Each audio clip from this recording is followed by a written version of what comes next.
മണ്ണന്തല സ്വദേശി ഹസീനെ കൊലപ്പെടുത്തിയ ഭർത്താവിനെ മരിച്ച നിലയിൽ കണ്ടെത്തി. തമിഴ്നാട് ചിദംബരത്ത് റെയിൽവേ ട്രാക്കിലാണ് പ്രതി സുരേഷിന്റെ മൃതദേഹം കണ്ടെത്തിയത്.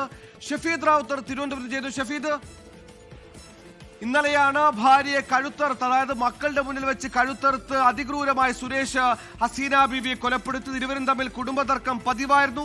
കൊലപാതകത്തിന് ശേഷം കാറിൽ രക്ഷപ്പെട്ട പ്രതി തമിഴ്നാട്ടിലേക്ക് കടന്നിരിക്കാമെന്ന സൂചനയിൽ നിഗമനത്തിൽ പോലീസ് അന്വേഷണം തുടരുന്നതിനിടെയാണ് സുരേഷിന്റെ മൃതദേഹം ഇപ്പോൾ റെയിൽവേ ട്രാക്കിൽ കണ്ടെത്തിയിരിക്കുന്നത്.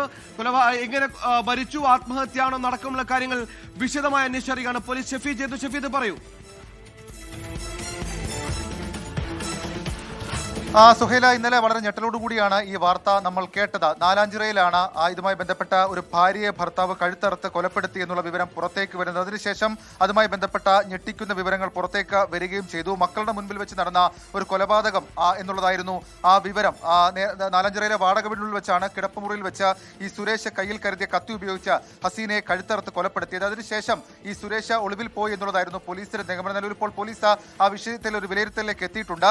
ഈ കൊലപാതകത്തിന് ശേഷം കത്തി അടക്കമുള്ള കാര്യങ്ങൾ കഴുകി വെച്ച സുരേഷ് കാറിൽ തിരുവനന്തപുരത്ത് നിന്ന് കരമന ഭാഗത്തേക്ക് പോയി. അവിടെ കരമനയിലെ ഒരു ഹോട്ടലിൽ നിന്ന് സുരേഷിന്റെ മൊബൈൽ ഫോൺ അത് കണ്ടെടുത്തിരുന്നു. അതിനുശേഷം ഈ ബാലരാമപുരം വരെ കാറിൽ സഞ്ചരിക്കുകയും ബാലരാമപുരം റെയിൽവേ സ്റ്റേഷന് സമീപത്ത് ഇയാൾ കാർ ഉപേക്ഷിച്ച ശേഷം തമിഴ്നാട്ടിലേക്ക് ട്രെയിനിൽ കടന്നു എന്നുള്ളതാണ് പോലീസിന്റെ ഇപ്പോഴത്തെ വിലയിരുത്തൽ. അതിനുശേഷം ഇന്ന് പുലർച്ചയോടുകൂടിയാണ് ചിദംബരത്ത് എന്ന ഒരു വിവരം അത് തിരുവനന്തപുരത്തെ പോലീസിനെ തേടിയെത്തുന്നത്. ആ വിവരം റെയിൽവേ ട്രാക്കിൽ സുരേഷിന്റേതെന്ന് സംശയിക്കുന്ന തരത്തിലേക്ക് ഒരു മൃതദേഹം കണ്ടെത്തി എന്നുള്ളതാണ്. പിന്നാലെ തിരുവനന്തപുരത്ത് നിന്നുള്ള പോലീസ് സംഘം അവിടേക്ക് എത്തുകയും സുരേഷിന്റെ മൃതദേഹം തന്നെയാണ് എന്നുള്ള കാര്യം ഉറപ്പിക്കുകയും ചെയ്യുകയായിരുന്നു.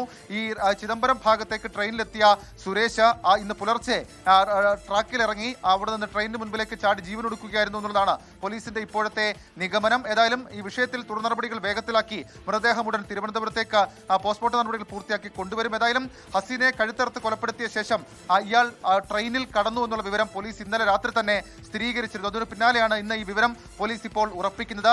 ഈ ഹസീനയും സുരേഷും തമ്മിൽ കഴിഞ്ഞ കുറച്ച് നാളുകളായി വലിയ തരത്തിൽ തർക്കമുണ്ടായിരുന്നു. ആ തർക്കത്തിനൊടുവിൽ പോലീസ് മധ്യസ്ഥതയിലാണ് വീട് വിട്ടിറങ്ങിപ്പോയ ഹസീന തിരികെ വീണ്ടും വീട്ടിലേക്ക് എത്തുന്നതും ഇവർ താമസം ആരംഭിക്കുകയും ചെയ്തത്. അതിനുശേഷമാണ് വീണ്ടും ഒരു വഴക്കുണ്ടാവുകയും ഇന്നലെ പുലർച്ചെ മക്കളുടെ മുൻപിൽ വെച്ച് സുരേഷ് ഹസീനെ കൊലപ്പെടുത്തുകയും ചെയ്തത്. സുഹൈൽ,